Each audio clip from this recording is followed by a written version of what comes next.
Hola, ¿cómo andan? Mi nombre es Martín Amabile, soy médico graduado de la Universidad de Buenos Aires y en este video vamos a hablar de la diabetes mellitus. Si bien es una enfermedad compleja y difícil de explicar, voy a intentar hacerlo lo más simple pero sin perder la complejidad y poder llegar a entender conceptos más profundos de la misma. Así que vamos a por ello. Primero vamos a intentar definirla. Entonces, ¿qué es la diabetes mellitus? Bueno, la diabetes mellitus es un conjunto de enfermedades que se caracterizan por tener niveles elevados de glucosa en sangre. ¿Sí? Esa es la primera definición. Ahora, ¿por qué se llama diabetes mellitus? O sea, ¿hay otras diabetes? Sí. O sea, la diabetes mellitus, la palabra mellitus viene de dulce y históricamente, según los relatos, los médicos de la antigua Grecia, incluso en culturas anteriores, probaban la orina de sus pacientes y se dieron cuenta de que esta orina no solo estaba en gran cantidad, sino que era dulce. Entonces se utilizaba como un diagnóstico. Esto permitía diferenciarlo de otros tipos de diabetes, como la diabetes insípida, porque justamente esta no tenía gusto. Obviamente con esto no estoy recomendando a los pacientes que prueben su orina, ni los médicos van a hacer eso para su diagnóstico, sino que hoy en día obviamente hay técnicas de laboratorio mucho más precisas, sensibles, que no necesitan hacer eso que se hacía antes. Entonces, ¿hay más de un tipo de diabetes? Por supuesto, o sea, hay muchos tipos de diabetes. Además de diferenciar entre mellitus e insípida, dentro de la mellitus hay varios tipos. Acá en este video nos vamos a concentrar en las más comunes, que son la diabetes mellitus tipo 1 y tipo 2. ¿Y qué diferencias hay entre estos dos tipos de diabetes?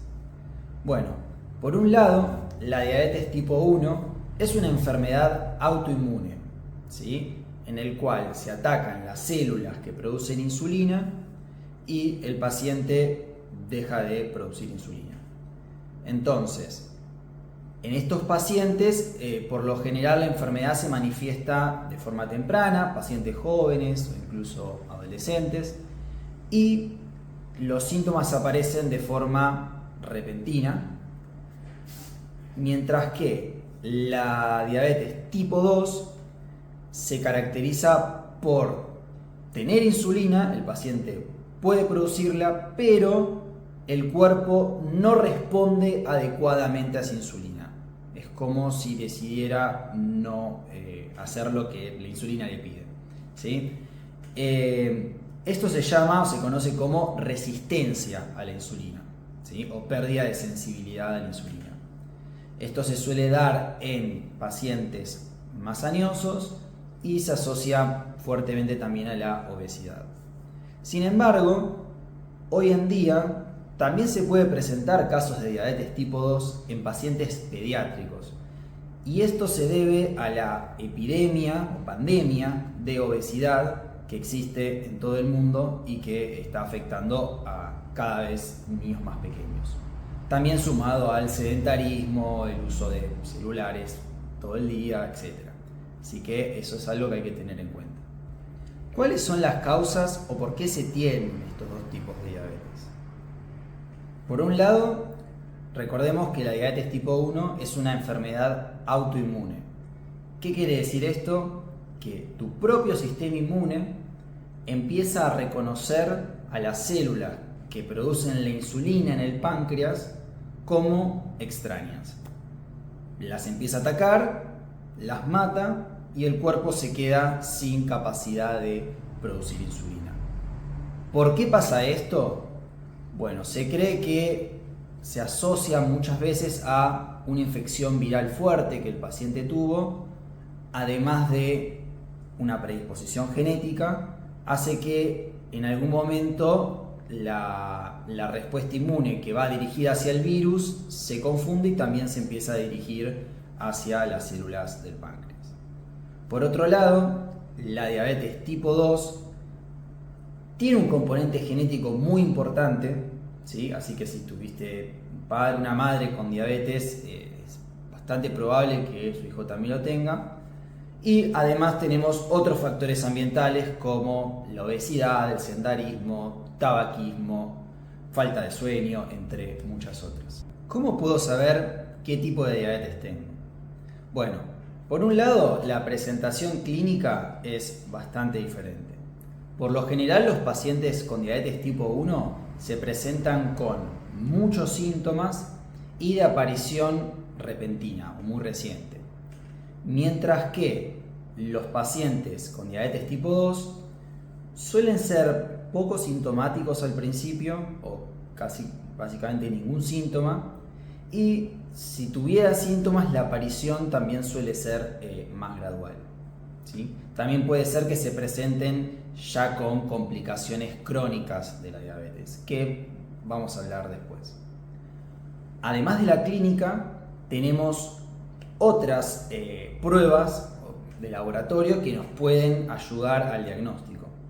Como ya dijimos, la diabetes tipo 1 es una enfermedad autoinmune. Y como sabemos, la respuesta inmune produce anticuerpos, ¿sí? Entonces, estos pacientes van a tener anticuerpos específicos para esta diabetes, dirigidos contra las células que producen insulina o contra la misma insulina. Además, si midiéramos los valores de insulina en estos pacientes, van a estar bajos, porque no está produciendo. Por otro lado, en el laboratorio de un paciente tipo 2, no va a tener anticuerpos y puede que la insulina esté normal o incluso alta, ya que su cuerpo no está respondiendo a la insulina, y la insulina lo que hace, o el páncreas lo que intenta hacer es aumentar su producción para compensar esta falta de respuesta. Y estamos todo el tiempo hablando de la insulina, pero ¿para qué sirve la insulina? Bueno, como ya dijimos, la insulina es una hormona que funciona a nivel endocrino, o sea, funciona en la sangre, ¿sí? Y actúa sobre otros órganos. Básicamente le da la señal a los órganos de que acabamos de comer y que tenemos que usar o que podemos usar energía, y principalmente la glucosa que acabamos de comer, ¿sí? Entonces, lo que termina haciendo esta señal es permitir que la glucosa de los alimentos, que después de absorberse llegan a la sangre, entren a las células, ¿sí? ¿Para qué entran a las células? Bueno, para darles energía, por un lado, y por otro lado, genera depósitos de energía para usarlos cuando no tenemos alimento. ¿En qué tejidos o cuáles tejidos son los más importantes para la reserva? El hígado, el músculo y el tejido adiposo. O sea que también ayuda a la generación de grasa. Entonces, si este azúcar que está en la sangre no puede entrar a estos tejidos y estas células, lo que termina pasando es que el azúcar queda en la sangre. ¿Y qué pasa si este azúcar queda en la sangre? Bueno, por un lado, el azúcar tiene lo que se llaman propiedades osmóticas, que vendría a ser muy parecido a las propiedades de la sal, por ejemplo. Lo que hacen es que atraen, como si atrayeran, chuparan agua, ¿sí? Entonces, si tenemos mucha azúcar en la sangre, lo que va a hacer es que va a chupar, va a atraer el agua que está en las células y las va a deshidratar, ¿sí? Eso va a dar mucha sed. Por otro lado, estas mismas propiedades osmóticas hacen que cuando pase por el riñón también absorba agua y termina funcionando como un diurético. Entonces el paciente va a estar orinando todo el tiempo.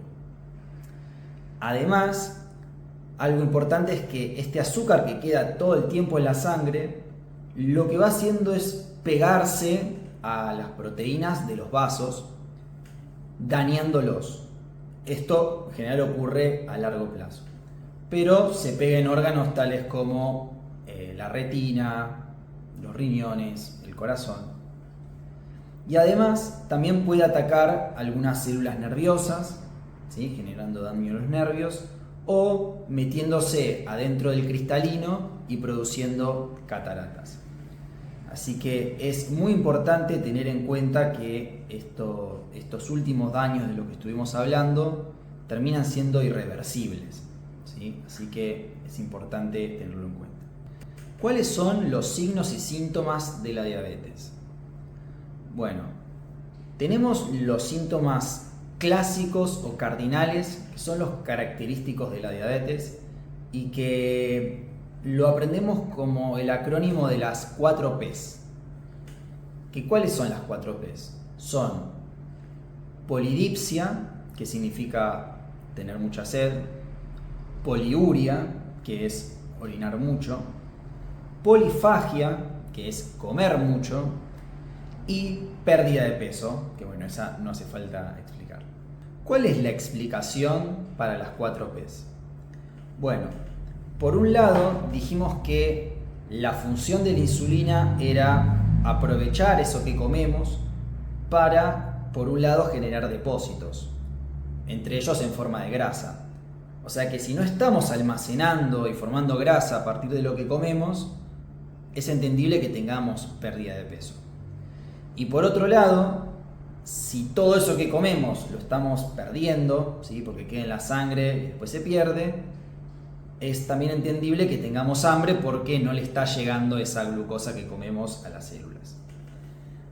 Ahora, además dijimos que una vez que estaba en la sangre, esto pasaba por el riñón y funciona como un diurético en el riñón. Así que eso va a generar la poliuria, es decir, orinar mucho. Y por otro lado, como estamos perdiendo toda esa cantidad de agua, tanto por orina como por la deshidratación que también produce la glucosa alta, tenemos todas señales para aumentar la sed. Literalmente se puede decir, o es como si los pacientes estuvieran orinando lo que comen. ¿Todos los pacientes van a presentar las 4 P's? Bueno, no.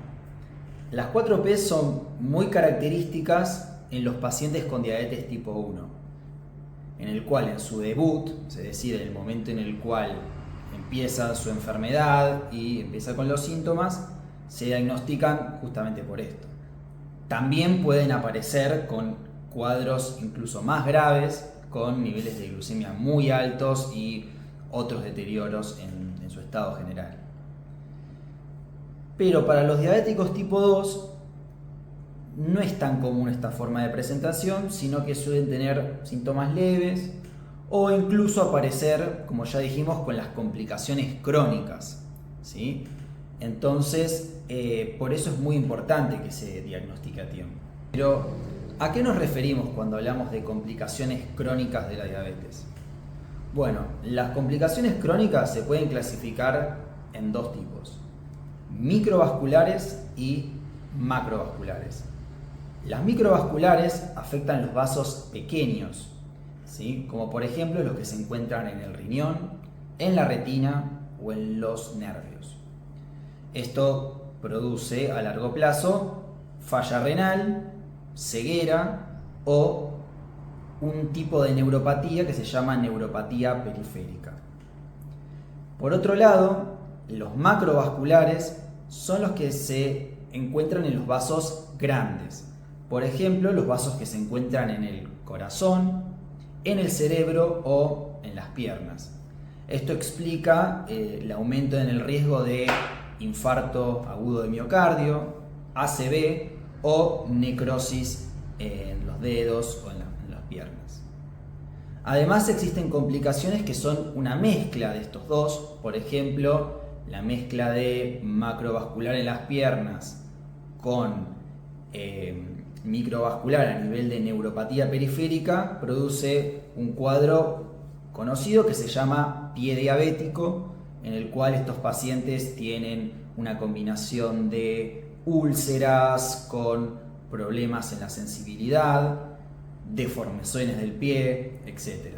Entonces, si decimos que en el paciente diabético tipo 2, cuando ya presenta síntomas, en general ya es muy tarde y tiene complicaciones crónicas que encima son irreversibles, ¿Qué podemos hacer para prevenir esto? ¿Hay algún tipo de diagnóstico temprano? Y la respuesta es sí. Existen obviamente los laboratorios y los chequeos clínicos en el cual con una simple muestra de sangre uno puede hacer diagnóstico de diabetes. Entonces, ¿cuáles son los criterios para hacer un diagnóstico de diabetes?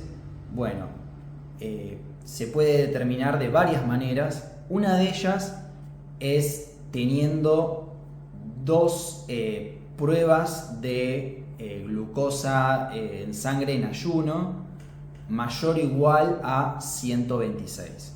¿Sí? Se necesitan dos muestras, dos pruebas diferentes para hacer el diagnóstico.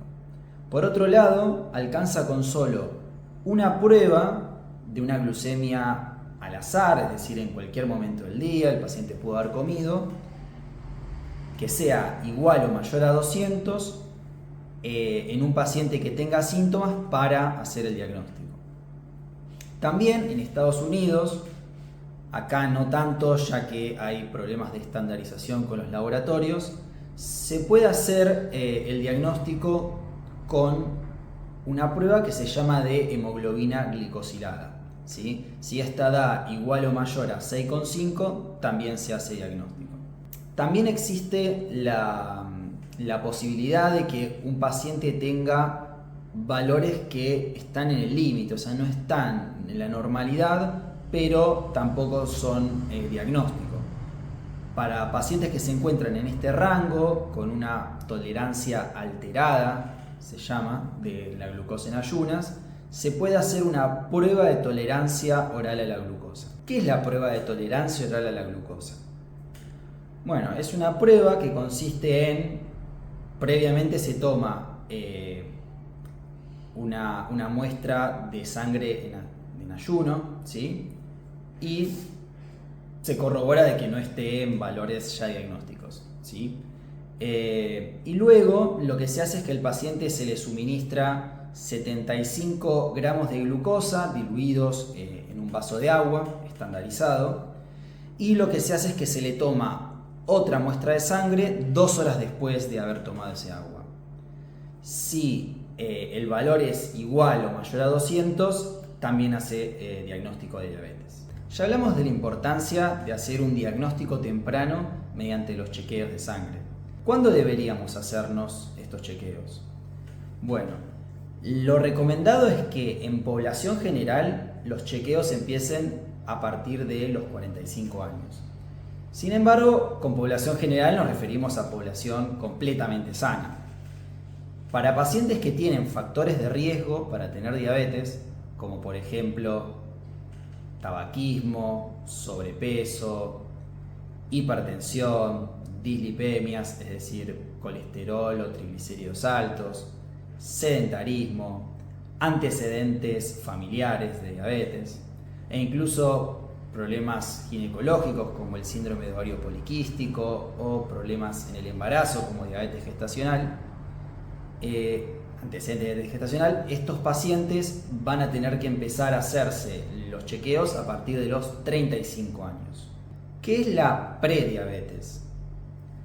Bueno, como ya dijimos, la diabetes tipo 2 no es una enfermedad que se desarrolle de la noche a la mañana, sino que en general son años en los cuales al principio el páncreas compensa este aumento en la resistencia a la insulina produciendo más insulina, y que luego en el largo plazo el páncreas va perdiendo esa capacidad, se va agotando, y ahí es recién cuando el paciente empieza con la enfermedad, con la diabetes. Entonces, es en ese camino intermedio en el cual se está desarrollando, en el cual el paciente va a presentar valores que son intermedios, es decir, entre 100 y 125. Entonces, no llega al diagnóstico de diabetes, pero no tiene valores normales. Y es probable, cuando uno ve esos valores, que se termine produciendo diabetes en los próximos años, ¿sí? ¿Y qué hacemos con un paciente que tiene prediabetes? Bueno, no está indicado el uso de medicaciones con fármacos, pero lo que sí es muy importante para prevenir que esto evolucione de forma más rápida, ¿sí? Retrasar la aparición de la diabetes, es que el paciente cambie y controle sus factores de riesgo y cambie su estilo de vida. Por ejemplo, no fumar, tener actividad física regular, una dieta sana, etc. ¿Y qué hacer si ya tengo diagnóstico de diabetes? Bueno, en estos casos sí se recomienda o tiene evidencia empezar con un tratamiento farmacológico. Sin embargo, es muy importante tener en cuenta que esto no va a reemplazar los cambios en el estilo de vida, sino que tienen que acompañarlos, ya que estos fármacos no son mágicos, sino que funcionan siempre y cuando el paciente también cumpla con su parte de los cambios que tiene que hacer. Si tengo diabetes, ¿eso significa que ya me tengo que inyectar insulina? Bueno, no. Como ya dijimos, los mecanismos de los distintos tipos de diabetes son diferentes y va a depender de la causa lo que tengamos que hacer. Entonces, en los pacientes que tienen diabetes tipo 1, sí vamos a necesitar insulina porque su cuerpo dejó de producirla, ¿sí? Ya ese paciente necesita sí o sí insulina exógena, es decir, que viene de afuera del cuerpo. Mientras que por otro lado, los pacientes con diabetes tipo 2 tienen insulina, pero no responden. Entonces, muchas veces podemos usar fármacos que mejoran esa respuesta a la insulina o que aumentan la liberación de más insulina. Así que estos pacientes pueden tranquilamente empezar con medicaciones que son vía oral u otros tipos de medicaciones que también son inyectables, pero diferentes a la insulina. Sin embargo, cuando estos recursos fallan o al muy largo plazo dejan de funcionar, es posible que los pacientes diabéticos tipo 2 terminen usando insulina en algún momento de sus vidas. ¿Qué tratamientos diferentes a la insulina hay? Bueno, aclaración. Acá no voy a hablar de todos los fármacos, ya que excedería por completo la idea y el contenido de este video, así que solamente voy a hablar de algunos importantes y datos curiosos. Entonces, dentro de los fármacos que me parecen interesantes, por un lado está la metformina, ¿sí? Que es el fármaco más utilizado, es la primera línea de tratamiento para todos los pacientes con diabetes tipo 2, ya que además de funcionar como un fármaco que mejora la sensibilidad a la insulina, o sea, justamente lo que el paciente con diabetes tipo 2 no tiene, también demostró que no solo baja los valores de glucemia, sino que también mejora la mortalidad a largo plazo. Así que es la droga de elección para todos los pacientes, a menos que no lo toleren. Por otro lado, hay otras drogas muy interesantes que salieron al mercado hace poco, como ya conocida su marca comercial, el Ozempic, que forma parte del grupo de fármacos llamados análogos de GLP-1. La GLP-1 es una hormona que, dentro de muchas funciones que tiene, lo que hace es retrasa el vaciamiento gástrico, baja el apetito y, por otro lado, mejora la liberación de insulina. Si bien es una droga que es muy buena y está dando muy buenos resultados en ensayos clínicos, tiene algunos problemas como el ser inyectable y el ser extremadamente costosa. Esto en parte es por esta moda de utilizar a este fármaco de forma no indicada para lo que es el descenso de peso, ¿sí? Así que es un fármaco muy interesante, pero hoy en día no es algo que se está aplicando en la mayor parte de los pacientes diabéticos por estas limitaciones. A veces he escuchado pacientes o familiares de los pacientes preguntando: ¿y no es mejor que usemos insulina en vez de estar tomando tantas pastillas? ¿No sería más natural? Bueno, la respuesta acá es que, si bien la insulina sería lo más natural, la insulina no es un fármaco considerado seguro, ¿sí? Ya que tiene un alto riesgo, si no se usa bien, de producir hipoglucemias, es decir, que el azúcar baje. Por lo tanto, necesita un estricto control de las comidas y los tiempos y una larga educación del paciente para evitar esto. Por lo tanto, no está recomendado su uso a menos que sea totalmente necesario. ¿Qué pasa si abandona el tratamiento? Bueno, lo que sabemos es que si dejamos la enfermedad a libre evolución, es muy probable que se terminen desarrollando las complicaciones crónicas de las que ya hablamos. Por otro lado, también puede existir otros cuadros agudos, ¿sí?, y graves, como por ejemplo el coma hiperosmolar, más común en los pacientes con diabetes tipo 2, o la cetoacidosis diabética, más común en los pacientes con diabetes tipo 1, los cuales son cuadros que presentan niveles de glucemias muy altas y pueden comprometer la vida del paciente. Así que bajo ningún término recomendamos abandonar los tratamientos. Como conclusiones, la diabetes mellitus es un grupo de enfermedades que se caracteriza por tener aumentos de glucosa en sangre. Por un lado, la diabetes tipo 2 es una enfermedad que se caracteriza por la resistencia a la insulina, es una epidemia en el mundo occidental y necesita un diagnóstico temprano con métodos de laboratorio y en general se trata con pastillas. Por otro lado, la diabetes tipo 1 es una enfermedad autoinmune que suele presentar muchos síntomas desde el comienzo y se trata con insulina. Entonces, ambas enfermedades presentan las mismas complicaciones a nivel crónico si no se tratan adecuadamente y presentan también complicaciones agudas en el momento al no tratarse, aunque con algunas diferencias. De ahí la importancia de los controles periódicos, el diagnóstico temprano y los tratamientos adecuados. Bueno, este fue un video extenso, intenté hacerlo más didáctico y completo posible, así que espero que les sirva, que hayan entendido un poco mejor cómo funciona la diabetes. Obviamente esto no va a reemplazar la consulta con su médico, ¿sí? Pero bueno, la idea es que puedan tener una mejor comprensión y entendimiento del mismo. Así que nada, espero que lo hayan disfrutado y nos vemos en un próximo video para ver otra enfermedad. Así que nos vemos y cuiden de su salud. Chao.